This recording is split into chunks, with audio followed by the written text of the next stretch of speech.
শনিবার চট্টগ্রাম এম.এ. আজিজি স্টেডিয়ামে অনুষ্ঠিত হতে যাচ্ছে বিপিএল মিউজিক ফেস্ট। এর আগে ঢাকা ও সিলেটে হয়েছে বিপিএল ফেস্ট।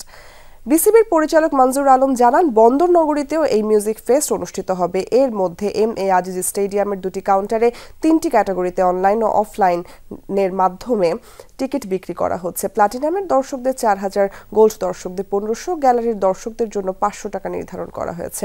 শনিবার দুপুর 2টায় দর্শকদের জন্য গেট খোলা হবে এবং বিকেল 5টায় হবে বন্ধ। স্টেডিয়ামে দর্শকদের ভেতরে প্রবেশ করার ক্ষেত্রে মোবাইল ছাড়া অন্য যে কোনো কিছু নিয়ে প্রবেশ করার উপর নিষেধাজ্ঞা দেওয়া হয়েছে। কোনো ধরনের অপ্রীতিকর কোনো ঘটনা না ঘটে সেদিকে আমরা সর্বোচ্চ সচেষ্ট থাকব। হার্মফুল কোনো কিছু এবং বিশেষ করে ইলেকট্রনিক্স কোনো ডিভাইস, শুধুমাত্র মোবাইল বাদে অন্য কোনো ডিভাইস নেওয়া যাবে না।